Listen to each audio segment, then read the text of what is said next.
നിലത്ത് പയർ കിടക്കുക കേട്ടാ. നാംദാരി എന്നുള്ള വെറൈറ്റി പയറാണ് ഇവിടെ കൃഷി ചെയ്യുന്നത്. പുതിയ വീഡിയോയിലേക്ക് സ്വാഗതം. ഒരു മിക്സഡ് ഫാം കൺസെപ്റ്റ് വർഷങ്ങളായിട്ട് ചെയ്യുന്ന ഒരു തോട്ടാണ്. ഇവിടെയൊക്കെ പടവളം, ഇവിടെയൊക്കെ ഫുള്ള് പയർ. അപ്പോൾ ഒരു മിക്സഡ് ഫാമിൽ എന്തൊക്കെ വേണം എന്ന് കാണിക്കുന്ന ഒരു വീഡിയോ ആണ്. വീടിൻ്റെ ചുറ്റുമാണ് കൃഷിയുടെ നില.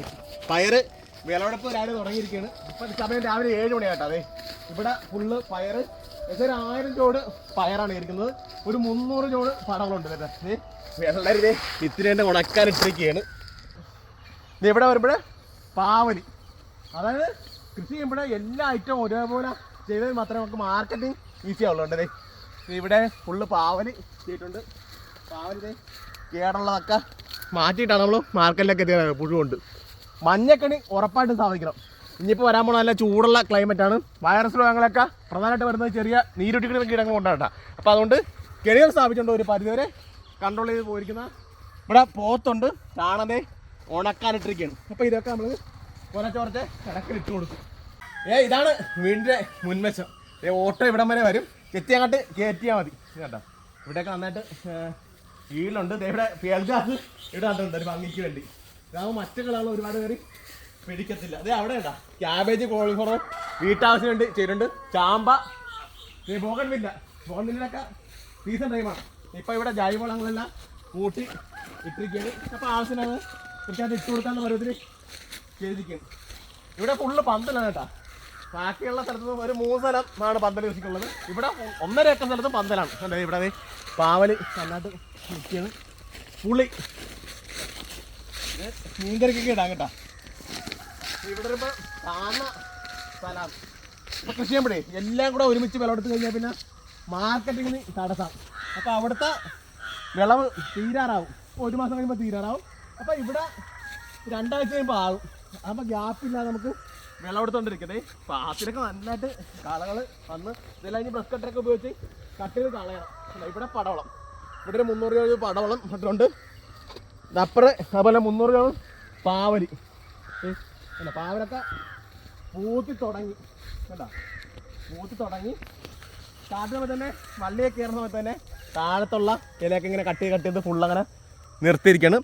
ചേനപ്പൊക്കെ ഫുള്ള് കട്ട് ചെയ്യും കേട്ടോ. ഇവിടെ വരുമ്പോൾ ഈച്ചിൽ നമ്മൾ കഴിഞ്ഞ അവിടെ പറമ്പിൽ അവിടെ ചെയ്തിട്ടുണ്ടായിരുന്നു. അത് പരാജയപ്പെട്ടു പോയി. അപ്പോൾ നേരെ അവിടെ വേറെ ക്രോപ്പാക്കി മാറ്റി. ഇവിടെ ആണ്ട് വീട്ടിൽ വീണ്ടും നട്ടിരിക്കുകയാണ്. എന്താ പന്തല് കൃഷി ഇല്ലാതെ കൃഷി നമുക്ക് നടത്തിക്കൊണ്ടുപോകാൻ വലിയ പാടാണ്. അതുകൊണ്ട് തന്നെ വർഷങ്ങളോളം നീണ്ടു നിൽക്കുന്ന രീതിയിലുള്ള സ്ട്രോങ് ആയിട്ടുള്ള പൈപ്പ് ഉപയോഗിച്ചാണ് പന്തലിട്ടിരിക്കുന്നത്.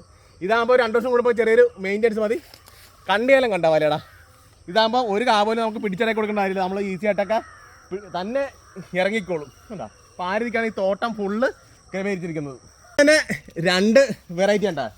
അപ്പോൾ നമുക്ക് പൊന്നാങ്കണ്ണി ചീര, അത് നാരകം, വാഴ, 2-3 വെറൈറ്റി വാഴ, പപ്പായ, പാഷൻ ഫ്രൂട്ട്. അതായത് വളരെ കുറഞ്ഞ സാധനം മാത്രമേ പുറത്തുനിന്ന് മേടിക്കുള്ളൂ. കാന്താരി, പുളി, പശുവിനൊക്കെ ഇട്ട സ്ഥലമാണ്. അപ്പോൾ ഇവിടെ നിന്ന് തന്നെ വാരി അങ്ങോട്ട് വിറ്റാൽ മതിയാവും.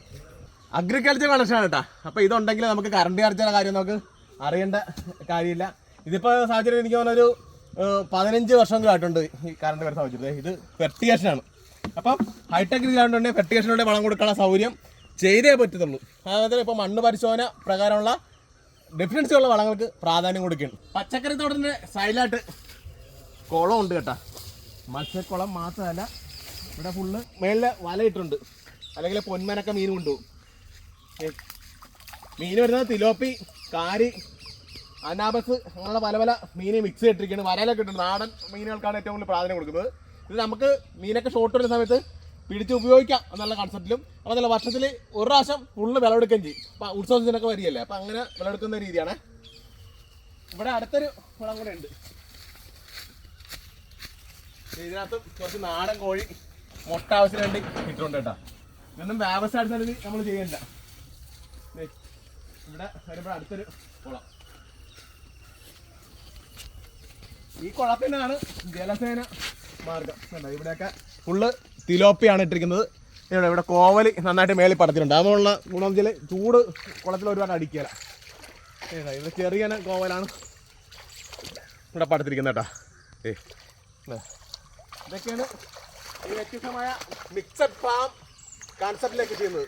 കേരളത്തിലെ ഏറ്റവും നല്ലത് മിക്സഡ് ഫാം എന്ന കൺസെപ്റ്റാണ്. അതാകുമ്പം എല്ലാം ഉണ്ടാവും. വളരെ ചുരുങ്ങിയ സാധനം മാത്രം മേടിച്ചാൽ ഉരുളക്കിഴങ്ങ് സവോള എന്തെങ്കിലും മേടിച്ചാൽ മതിയാവും. ബാക്കി എല്ലാം നമുക്ക് ഉൽപ്പാദിപ്പിക്കാനായിട്ട് വരും. ബാക്കി ഇതൊക്കെയാണ് വീട്ടിൽ വിഷയങ്ങൾ. അപ്പോൾ മറ്റൊരു വീഡിയോയിൽ മറ്റൊരു വിഷയത്തെ കണ്ടുതരാം. ബൈ.